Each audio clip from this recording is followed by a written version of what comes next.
Okay, I'm periodically going to start making videos because there's a lot of things that continuously keep coming up. So I need everybody to understand certain things about renting apartments. So I'm just going to randomly make videos when things come up. Now, number one thing that happened today is that we had a situation with a birth certificate, and a lot of people don't understand why landlords ask for a birth certificate. And the truth is this: what they want from you is basically they want to know that your child is an American citizen. That's why they ask for the birth certificate. Because when you register the child to the school, they ask for the lease, and they know that that's their name signing stating that you live there. Since you live on their property, they need to know every single person that lives on the property, including the children. Because basically what it is, they're afraid of you sneaking kids into the school system. I know it's stupid, but that's what it is. They're trying to cover their asses, and that's that. So that's the reason why when you go rent an apartment, it might seem silly, but have a copy of your child's birth certificate, because yeah, you're only just people.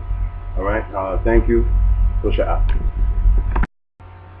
Okay, one thing that a lot of people don't know is documentation that they need to have when they're going to rent an apartment. Number one, especially if it's in a building, but this is the package that you want to have in for whatever apartment it is that you're going to rent, especially if you live in New York City already.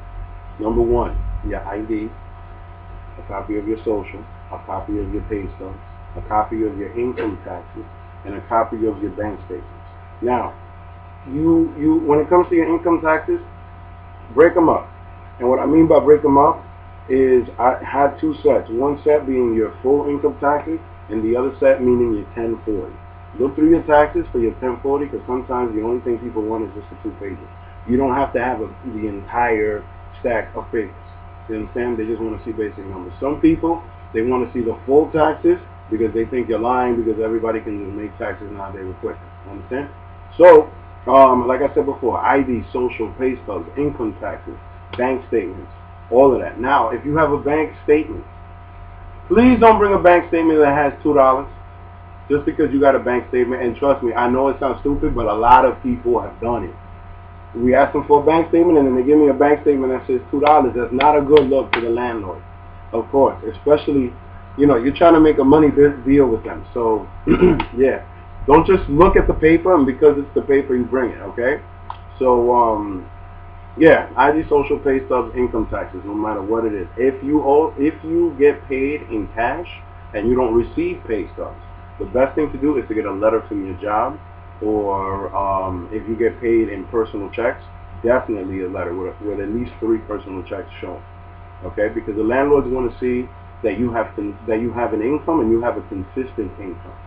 You understand? Those of you that are self-employed, the best thing to do is to get a letter from your accountant. That's the very best thing to do, because at the end of the day, what you have to remember is that you have to give the landlord peace of mind that you're not going to default on the rent.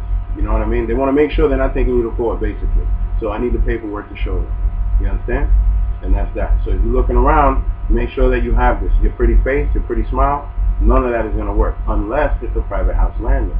Now, here's the thing about a private house landlord. The great thing about a private house landlord is that a lot of times they don't know the market. They don't know what's going on. The only thing that they know is just what they need to pay. You understand? They know the cost of their house. And they know whether the people are going to be nice or not. So here's the truth. This is where racism comes in. Now, people are not going to say racist things, but they'll lie to you and they'll tell you that it's rented to somebody else. But if they like you and you get in and you like the space, you can have the same rent for 10 years and not wonder and be okay. That's the great thing about a private house. It has its ups and downs. But everything that I said previously really is more for those. All right? Any questions? You already know what to do. All right.